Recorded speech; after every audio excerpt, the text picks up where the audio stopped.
Ser Podcast.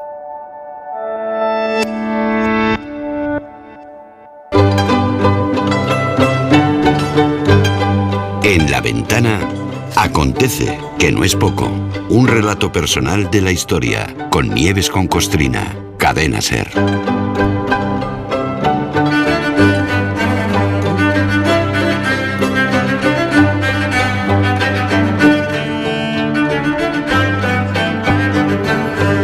Nieves, ¿qué tal?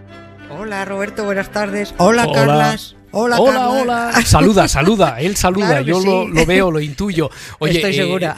Hoy nos vienes a hablar de un término que está en el imaginario colectivo de la cultura popular, que evoca directamente a la Guerra Fría, el teléfono rojo. Y por cierto, hablando de cultura popular, primer referente, empezamos en una película, Nieves. Sí, bueno, ¿y quién no la ha visto, no? Bueno, pues mucha gente no la habrá visto, evidentemente, ¿no? Pero suponemos que una mayoría de oyentes conoce la disparatada película de Stanley Kubrick, esa de Teléfono Rojo, volamos hacia Moscú, ¿no? Y bueno, y si no la han visto, pues seguro que han oído hablar de ella, ¿no? Peter Sellers, ¿no? Interpreta ahí 3 papeles, porque hace de un ex científico nazi, hace de un capitán de la RAF, de las Fuerzas Aéreas Británicas, y hace de presidente de Estados Unidos. Iba a decir, es una locura. La película es de 1964 y hacía referencia a algo tremendamente actual, porque el mundo estaba en plena Guerra Fría, ¿no? De hecho, la película contribuyó a hacer muy popular eso de teléfono rojo, ¿no? Fue aquella época de enorme tensión diplomática en la que Estados Unidos y la Unión Soviética ahí mirándose de reojo constantemente, ¿no? Amenazando con apretar el botón, pero sin querer apretar el botón, porque es que los propios presidentes de los dos países estaban espeluznados de la que se podía liar, ¿no? De lo que podría ocurrir. Y la película tenía en el título eso de teléfono rojo, porque hacía un año que ese sistema de comunicación se había puesto en marcha. Fue el 5 de abril de 1963. Aquel día, ese 5 de abril, se conectó el famoso teléfono rojo que unía directamente el despacho oval del presidente de Estados Unidos, John Fitzgerald Kennedy, en Washington, con el de Nikita Khrushchev, presidente de la URSS, en Moscú. No hay que tener demasiado en cuenta la fecha porque hay muchas disputas en torno a ella, que si esta, que si la otra. Bueno, esta del 5 de abril es una de las adjudicadas y, bueno, pues la más oficial, ¿no? Se lo llamó teléfono porque eso daba idea de su inmediatez, ¿no? Y se le añadió el calificativo de rojo porque sugería una línea con la que tratar asuntos muy calentitos. Pero el teléfono rojo ni era un teléfono ni era rojo, ¿no? El teléfono rojo en realidad es una línea de teletipo encriptada para tratar asuntos de máxima urgencia de presidente estadounidense a presidente soviético. Algo así como un último cartucho antes de liarse a tiros.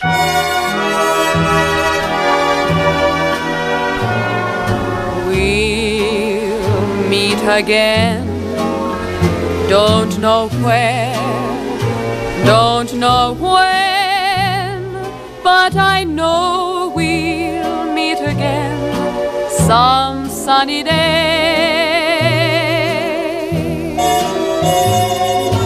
Keep smiling through, just like you always do, till the blue skies drive the dark clouds far away. Para la historia de un desencuentro, una canción que habla de lo contrario, del queremos, quedaremos otra vez, una canción simbólica que aparece en el final de esa película. Oye, dan ganas de salir a bailar, ¿eh? ¿A que sí? Te iba a decir, ¿sí? Bailas, pero claro, con la distancia, y con mascarilla y todo eso es que no nos sale a cuenta, Nieves. Lo dejamos para por lo mismo, no te digo, por lo mismo nos podríamos apañar, que te diga. Seguro. Oye, digo que esta gente estuvo muy cerca de liarse a tiros a cuenta de la famosa crisis de los misiles, ¿no? Recordemos ese gravísimo asunto porque fue lo que dio lugar al teléfono rojo. Efectivamente, sí, fue la crisis de los misiles, fue un pedazo de crisis, ¿no? Meses antes de aquel abril de 1963, el mundo estuvo en un tris de la debacle atómica, en un tris. Ocurrió lo siguiente. Un día de octubre del 62 se anunció que el presidente Kennedy iba a dar un mensaje televisado a la nación. Y cuando un presidente te sale por sorpresa por la tele, chungo. Ya lo hemos vivido aquí también, ¿no? Y efectivamente la cosa era chunga, muy chunga. John Fitzgerald Kennedy, 35º presidente estadounidense, se plantó delante de una cámara y lanzó un mensaje televisado a la nación, aunque, a ver, en realidad el recado iba para los soviéticos. Os lo cuento a vosotros, pero va para los demás.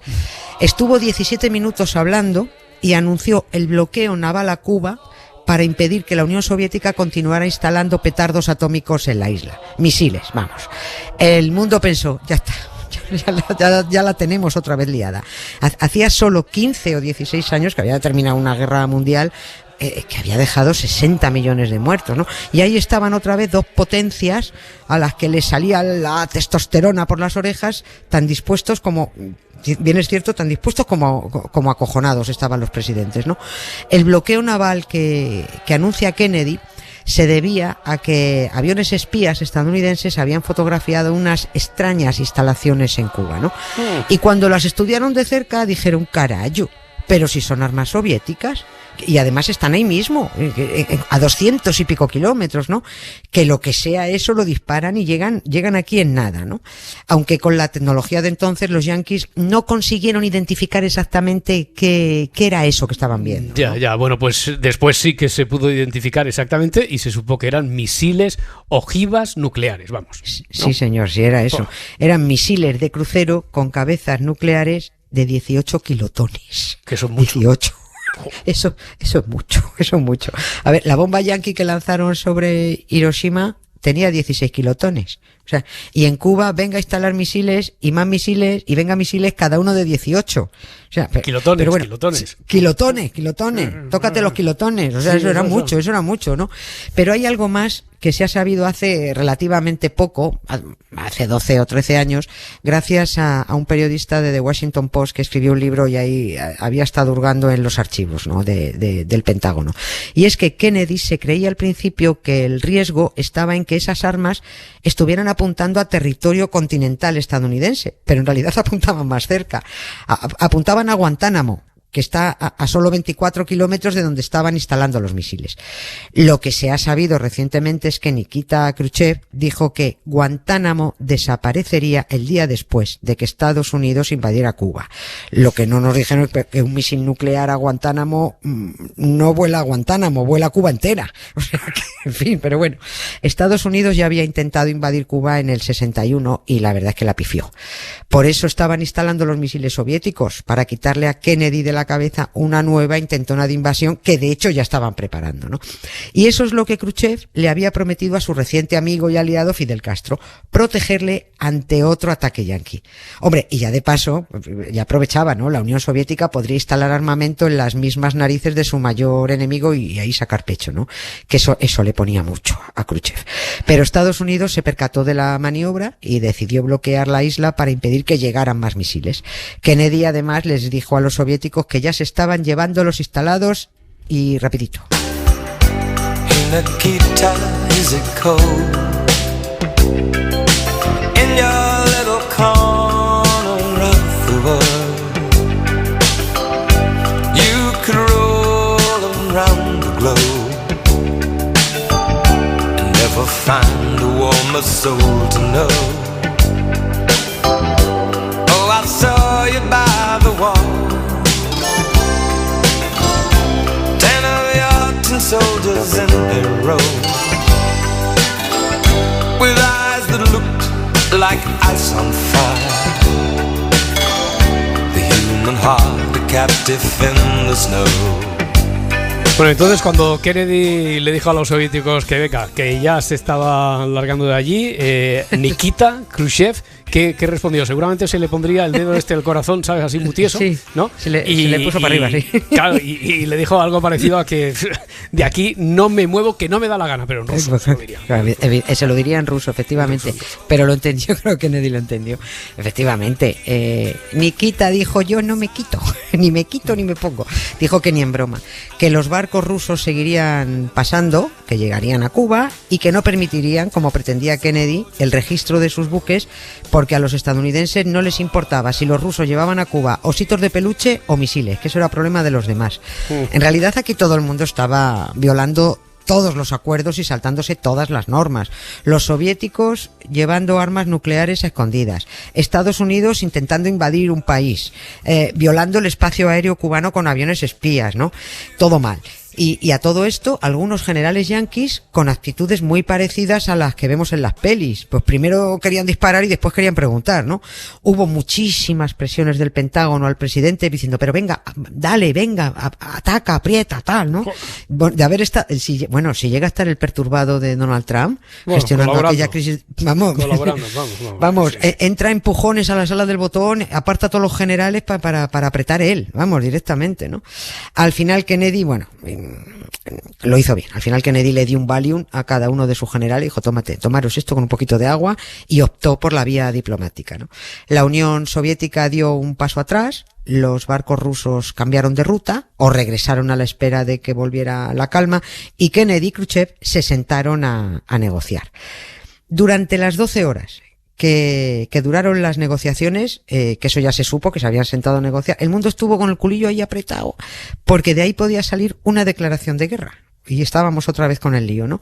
Al final Kennedy juró no invadir Cuba, el soviético prometió desmantelar los misiles, y luego los dos presidentes acordaron no contar nada hasta pasados 6 meses, pues bueno, sobre todo para que nadie se enterara de la bajadilla de pantalones soviética, ¿no? Y tras ese acuerdo in extremis quedó clara una cosa: aquello no podía volver a repetirse. Y fue a partir de ahí cuando nació el acuerdo para crear un teléfono rojo entre Washington y Moscú. Entonces. Ahí es.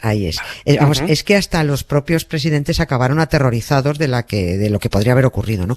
Por eso se instalaron una línea directa, Casa Blanca-Kremlin, para intentar entenderse y evitar apretar el botón.